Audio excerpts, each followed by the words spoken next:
যাদের তৃণমূল কংগ্রেসরা জীবন দিয়ে লড়াই করেছেন, মার খেয়েছেন, তবুও তারা এলাকা ছেড়ে যাননি। অনেককে ইচ্ছে করে অ্যারেস্টও করা হয়েছে, যাতে তারা এজেন্ট হিসেবে কাজ করতে না পারে। বিশেষ করে ভাটপাড়া, জগদ্দল, নোয়াপাড়া, এরকম অনেকগুলো জায়গা আছে। এমনকি আমাদের এখানেও ভবানীপুরে সারা রাত ধরে রেড হয়েছে। আমি সারা রাত দুদিন ধরে দুরাত ঘুমাইনি।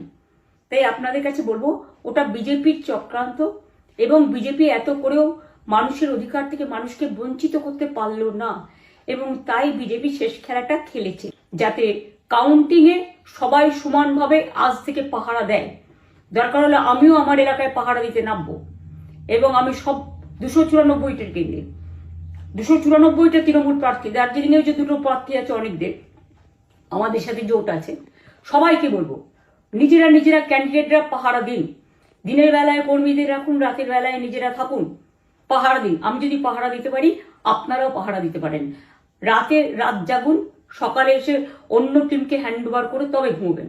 তার কারণ এই সময় ওরা ইভিএম মেশিন যখন কাউন্টিং হল থেকে, যখন মানে যেখানে স্টোর করা হয়েছে সেখান থেকে যখন কাউন্টিং হলে নিয়ে যাবে, তখন কিন্তু মেশিন বদলে দেওয়ার সম্ভাবনা ওরা প্ল্যান করেছে। সুতরাং নজর রাখতে হবে যাতে কোনো রকম নেগলিজেন্স না হয়। অবহেলা করবেন না। আর যাদের তৃণমূল কংগ্রেসরা জীবন দিয়ে লড়াই করেছেন, মার খেয়েছেন, তবুও তারা এলাকা ছেড়ে যাননি। অনেককে ইচ্ছে করে অ্যারেস্টও করা হয়েছে, যাতে তারা এজেন্ট হিসেবে কাজ করতে না পারে। বিশেষ করে ভাটপাড়া, জগদ্দল, নোয়াপাড়া, এরকম অনেকগুলো জায়গা আছে। এমনকি আমাদের এখানেও ভবানীপুরে সারা রাত ধরে রেড হয়েছে। আমি সারা রাত দুদিন ধরে দুরাত ঘুমাইনি।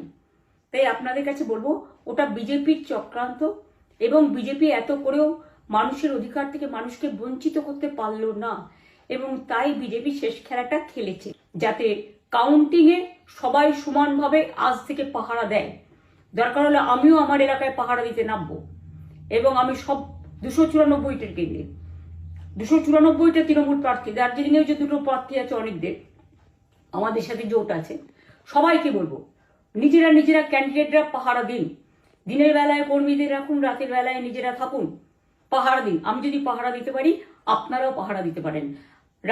রাত জাগুন, সকালে এসে অন্য টিমকে হ্যান্ড ওভার করে তবে ঘুমবেন।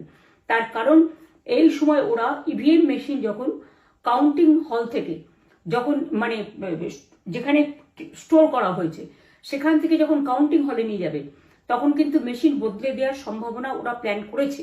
সুতরাং নজর রাখতে হবে যাতে কোনো রকম নেগলিজেন্স না হয়। অবহেলা করবেন না। আর